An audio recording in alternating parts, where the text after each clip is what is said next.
সে যখন তখন যেথায় সেথায় দিতে পারে সদায় হানা। কখন মরে যাবো কেউ জানি না। বেঁচে আছে আশ্চর্য, দেহে নেই কখনো ব্রহ্মচর্য। বেঁচে থাকার জন্য যা প্রয়োজন ছিল, আমাদের 4টি আশ্রম, ব্রহ্মচর্য, গার্হস্থ, বানপ্রস্থ, সন্ন্যাস। এই যে 4টি আশ্রম ঠিকঠাক যদি এই জন্মেই কেউ পালন করতে পারে, তার মুক্তি লাভ অনিবার্য। যদি বলে সন্ন্যাসীর কথা বলছো, বলে যেতে হবে।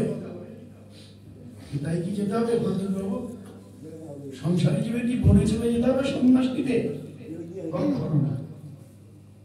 ঘরে বসেই সন্ন্যাস হতে পারে, আপনাকে তৈরি করে নিতে হবে। আমরা তো গার্হস্থ্যেই আটকে যাই। হ্যাঁ, আর এর পরের বানপ্রস্থ সন্ন্যাস সেভাবে আমরা করতে পারি না। কিন্তু না, আমাদের এই দুটো আশ্রম করতে হবে। ব্রহ্মচর্যই তো নেই। ব্রহ্মচর্য শুধু যে শক্তি রক্ষা করা তাই নয়, আপনার ইন্দ্রিয়গুলো সংযম করা। সব ইন্দ্রিয়, তার মধ্যে প্রথম চোখ, এই চোখ দুটো ঠিক করা। এই চোখে তো প্রতিশ্রুতি দেখতে চাইবে, কিন্তু আর একটা চোখ দিয়ে গোবিন্দকে দেখতে হবে। সেটা দিব্য নয়, জ্ঞান নয়, ভাব নয়।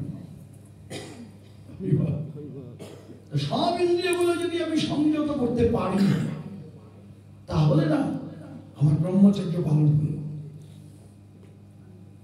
এরপর গার্হস্থ করতে হয়। গৃহী বৈষ্ণবের ভজনে বেশি অধিকার। এই আপনারা গৃহী বৈষ্ণব, ঘর আছে, সংসার আছে, তারপরেও সুযোগ পাওয়া মাত্রই চলে এসেছে। হ্যাঁ, সুযোগ পাওয়া মাত্রই আপনি বৃন্দাবনে চলে এসেছেন। এটাই তো ভালো। আমি গৃহ সংসারে আছি ঠিক, আস্তে আস্তে কি করবো, আমার যখন সংসারের কর্ম শেষ হবে, সন্তানাদি প্রতিপালন শেষ হবে, তাদের হাতে সংসারের ভার অর্পণ করে দিয়ে আস্তে আস্তে স্বামী স্ত্রী চলে যাই দুইজনে সাধু সঙ্গীত।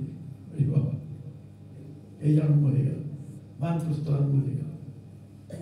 সংসার, আপনার সংসারে আছেন, কিন্তু সংসার থেকে আস্তে আস্তে আপনি সরে যাচ্ছেন। বাবা, তোমাদের সংসার তোমরা করো, এবার আমাদের ছেড়ে দাও।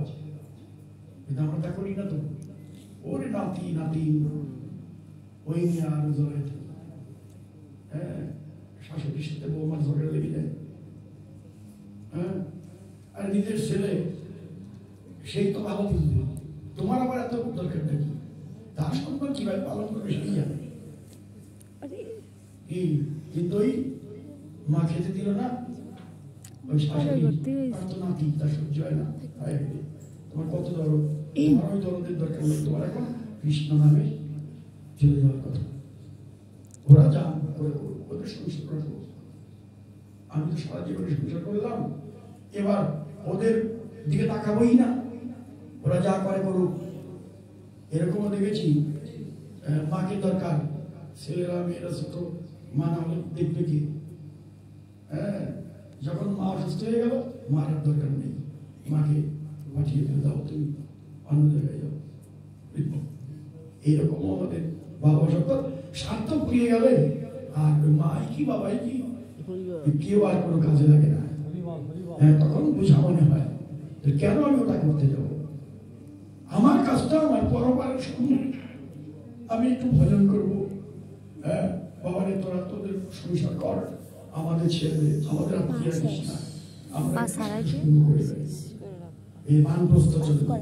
বানপ্রস্থ করতে করতে যখন আপনার নির্বেদ এলো, বাবারে যদি সামর্থ্য থাকে একটা মন্দির করে দে, একটা ঠাকুর, ওখানেই আমরা দুজন থেকে আর আমি বিষয়ের মধ্যে যাবই না, সমস্ত বিষয় আপনার ত্যাগ হয়ে গেল।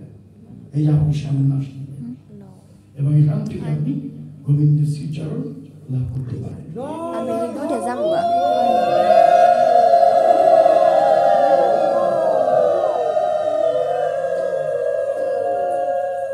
আমি 6টা পর্যন্ত বড় থাকুন না লো বাড়ি 5টা পর্যন্ত না আমি আর 1 মিনিট থাকুন না লো এই সব আশ্রমগুলো আমি পালন করতে পারি। ভজনে এগিয়ে যেতে হবে। গোবিন্দকে যদি নাও পাই সাধনা করে তো উঠতে হবে ভাই। এরপরে যদি আবার পশু পাখি কীটপতঙ্গ হয়ে যায় আমার কর্মফল পাপের ভাগ যদি বেশি হয়ে যায়, পাপের ভাগ বেশি হয়ে গেলেই তো নরককুণ্ড, সাথে আমার মানব জন্ম আর পাওয়া হলো না। যোগ বিয়োগ আছে না, হিসাব নিকাশ আছে। পুণ্যের ভাগ, পাপের ভাগ, পুণ্যের ভাগটা যদি একটু বেশি থাকে হয়তো ভগবান কৃপা করে যোগ বিয়োগ করে দেখবে ওকে আবার মানব জন্মটা দেওয়া যায় কিনা, হ্যাঁ তখন দিয়ে দেবে। পুণ্যের ভাগ বেশি, এই আপনারা পুণ্য অর্জন করছেন, বৃন্দাবনে বসে তার গুণ কীর্তন করছেন, তার কথা শ্রবণ করছেন, সৎসঙ্গ করছেন, এটি তো পুণ্য অর্জন। ভগবানের খাতায় এটা লিখা হয়ে যাচ্ছে। এই জন্য করতে হয়। ভোগ শুধু সারা জীবন ভোগ করেই যাবো তা নয়, আপনাকে ত্যাগের মধ্যে দিয়ে, ত্যাগেই তো সুখ। বইটা আমরা পড়েছি, ভোগের সুখ নেই, ত্যাগেই সুখ। হ্যাঁ, যে যত ত্যাগ করতে পারবে সুখ তার তত বেশি। হ্যাঁ, ত্যাগ করো, ইচ্ছে করে, কিন্তু সেই ইচ্ছাটাকে নিজের ভিতরে চেপে নিয়ে ত্যাগ করে দিতে পারলেই সুখ। তাহলে আজকে সময় বলবেন, আমরা নিজেরাও বলি সময় নেই, সময় নেই। ইচ্ছে করলে সময় আমরা বের করতেও পারি। আমার থেকে 7টায় উঠি, আধা ঘন্টা আগে উঠলেই তো গোবিন্দের জন্য 30 মিনিট আমি সময় পেয়ে যাই। এটা আমার উপর নির্ভর করে। আমি যদি গোবিন্দের নাম গুণ কীর্তন করতে চাই অবশ্যই করা। বলুন না, সংসারী জীবের হরিনামে বেশি অধিকার, হরিনামে বেশি অধিকার। হ্যাঁ, আমরা ইচ্ছা করলেই পারি, ভগবানের থেকে আমাদের কৃপা করবেন না।